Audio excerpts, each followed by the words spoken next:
আসসালামু আলাইকুম। আমন্ত্রণ গোল্ডেন এইজ হোম কেয়ার উত্তর আমেরিকা বাংলা ভিশন সংবাদে আপনাদের সাথে আছি নাদির আশরাফ। গাজায় ইসরায়েলি হামলা আর শতাধিক ফিলিস্তিনিকে হত্যার পরও যুদ্ধবিরতি কার্যকর আছে বলে দাবি করেছেন মার্কিন প্রেসিডেন্ট ডোনাল্ড ট্রাম্প। হামাসের বিরুদ্ধে সম্ভাব্য যুদ্ধবিরতি ভঙ্গের অভিযোগে ইসরায়েলি বাহিনী গাজায় প্রাণঘাতী হামলা শুরু করার বিষয়ে প্রশ্নের জবাবে মার্কিন প্রেসিডেন্ট এমন তথ্য করেন। রবিবার এয়ারফোর্স ওয়ানে সাংবাদিকদের সঙ্গে আলাপচারিতায় তিনি জানান, গাজায় যুদ্ধবিরতি এখনও কার্যকর আছে। অবশ্য যুদ্ধবিরতি লঙ্ঘনে হামাসের শীর্ষ নেতাদের দায় নেই বলেও মন্তব্য করেছেন তিনি। বলেছেন, এর আগে হামাসের বিদ্রোহী অংশটি দায়ী।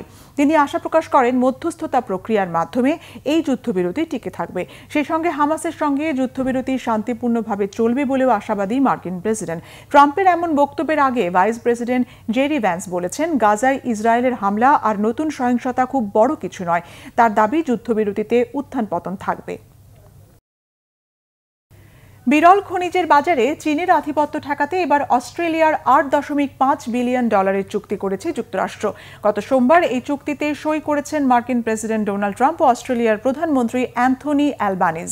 চুক্তি অনুযায়ী খনিজ উত্তোলন ও প্রক্রিয়াকরণ প্রকল্পে সম্মিলিতভাবে $3 বিলিয়ন বিনিয়োগ করবে যুক্তরাষ্ট্র ও অস্ট্রেলিয়া।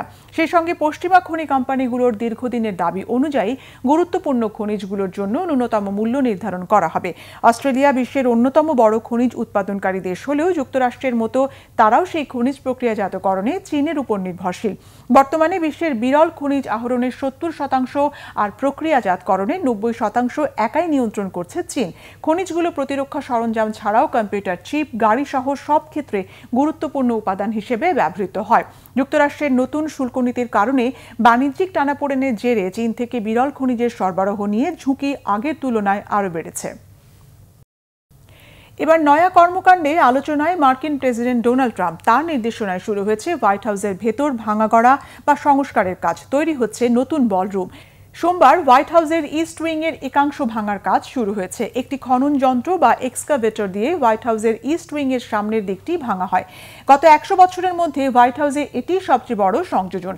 কলেজ বেসবল খেলোয়াড়দের সংবর্ধনা অনুষ্ঠানে বলরুমের নির্মাণ কাজ শুরুর ঘোষণা দেন তিনি। 90,000 বর্গফুটের এই বলরুমের ধারণ ক্ষমতা 1,000 জন। এ বিষয়ে সামাজিক মাধ্যমে স্ট্যাটাস দিয়েছেন যুক্তরাষ্ট্রের বর্তমান প্রেসিডেন্ট ও সাবেক আবাসন ব্যবসায়ী ট্রাম্প। জানিয়েছেন, $25 কোটি ব্যয়ে নতুন বলরুমের নির্মাণ কাজ আনুষ্ঠানিকভাবে শুরু হয়ে গেছে। পুরো ইস্ট উইং পুরোপুরি আধুনিকায়ন করার নতুন বলরুম আগের চেয়ে আরও সুন্দর হবে বলেও জানিয়েছেন তিনি।